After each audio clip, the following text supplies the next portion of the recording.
Hello বন্ধুরা, play store কীভাবে update করবেন আজকের এই ভিডিওতে জানতে পারবেন।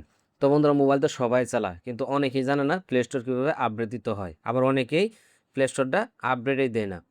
তো বন্ধুরা, আমরা সবাই কিন্তু মোবাইল আপডেট দিই বা অ্যাপ্লিকেশনগুলো সবগুলো আপডেট দিয়ে থাকি, কিন্তু আমরা প্লে স্টোর যে অ্যাপ্লিকেশন রয়েছে, আমাদের মোবাইলে যতগুলো অ্যাপ্লিকেশন রয়েছে সবগুলো কিন্তু আমাদের প্লে স্টোর থেকে ডাউনলোড করা। তো বন্ধুরা, প্লে স্টোরটা খুবই ইম্পর্টেন্ট একটা জিনিস। আপনারা যদি প্লে স্টোরটা আপডেট দিয়ে রাখেন 1 মাস পর পর বা 15 দিন পর পর, তাহলে আপনার মোবাইলটা একদম পানির মতো চলবে, কোনো সমস্যা হবে না। একদম ক্লিয়ারলিভাবে আপনারা মোবাইল চালাতে পারবেন, কোনো গরমও হবে না, হ্যাং মারবে না, কোনো সমস্যাই হবে না। তো এটা অনেকেই বুঝে না বা অনেকেই জানে না কীভাবে প্লে স্টোর আপডেট দিতে হয়। তো সম্পূর্ণ প্রসেসটা আমি এই ভিডিওতে দেখিয়ে দিব। তো ভিডিওটা স্কিপ না করে পুরো ভিডিওটা কন্টিনিউ করবেন, তাহলে আপনিও খুব সহজে আপনার মোবাইল থেকে প্লে স্টোরটা আপডেট দিতে পারবেন।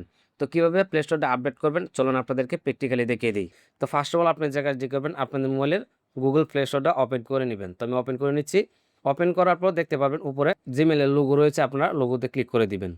দেন লোগোতে ক্লিক করার পর এরকম পেজে নিয়ে আসবে, একটু স্ক্রল ডাউন করে নিচে আসার পর দেখতে পাবেন সেটিংস নামে একটা অপশন রয়েছে, সেটিংসে ক্লিক করে দিবেন। দেন এরকম পেজে নিয়ে আসবে, এখানে দেখতে পাবেন অ্যাবাউট নামে একটা অপশন রয়েছে, এর সাইডে দেখতে পাবেন এরো চিহ্ন রয়েছে, আপনারা এরো চিহ্নতে ক্লিক করে দিবেন। দেন এরো চিহ্নতে ক্লিক করার পর নিচে কিন্তু আরও অনেকগুলো অপশন চলে আসছে। এখানে দেখতে পারবেন প্লে স্টোর ভার্সন নামে একটা অপশন রয়েছে, এর নিচে দেখতে পারবেন আপডেট প্লে স্টোর নামে একটা অপশন রয়েছে, আপনারা এটাতে ক্লিক করে দিবেন।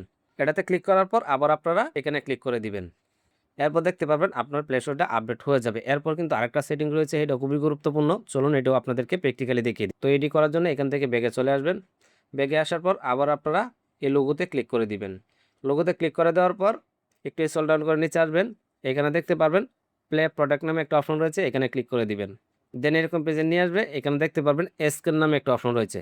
তো আপনার মোবাইলে যতগুলো অ্যাপ্লিকেশন রয়েছে সবগুলো কিন্তু একবারে আপনারা স্ক্যান করতে পারবেন। আপনার অ্যাপ্লিকেশনে কোন কোন অ্যাপ্লিকেশনের সমস্যা রয়েছে সবগুলো কিন্তু এখান থেকে ধরতে পারবেন।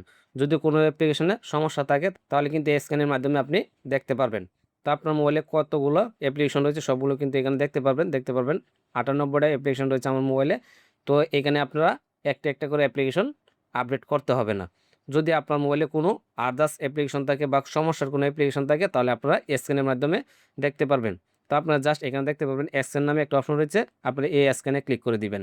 স্ক্যানে ক্লিক করার পর দেখতে পারবেন চার্জিং নামে একটা অপশন রয়েছে, এখানে কিন্তু স্ক্যান হচ্ছে। যদি কোনো সমস্যা থাকে আপনারা এখানে ধরতে পারবেন। তো এখানে দেখতে পাচ্ছেন আমার কোনো সমস্যা নাই, এই জন্য এই লেখাটা উঠেছে। যদি কোনো সমস্যা থাকে তাহলে কিন্তু এখানে টিক চিহ্ন থাকবে না। তো আপনারা এখান থেকে স্ক্যান করে বুঝতে পারবেন আপনার মোবাইলে সমস্যা আছে কিনা। যদি কোনো সমস্যা থাকে তাহলে এখানে শো করবে। তো এটা খুবই গুরুত্বপূর্ণ। এখান থেকে আপনারা কয়েকদিন পর পর স্ক্যান করে নেবেন আর অ্যাপ্লিকেশনটাকে আপডেট করে নেবেন। তো আশা করি বুঝতে পেরেছেন, এভাবে আপনারা প্লে স্টোর আপডেট করতে পারবেন। তো এই ছিল আজকের ভিডিও। যদি ভিডিওটা উপকারী মনে হয়ে থাকে তাহলে অবশ্যই চ্যানেলটি সাবস্ক্রাইব করে পাশে থাকা বেল আইকনটি বাজিয়ে দিবেন।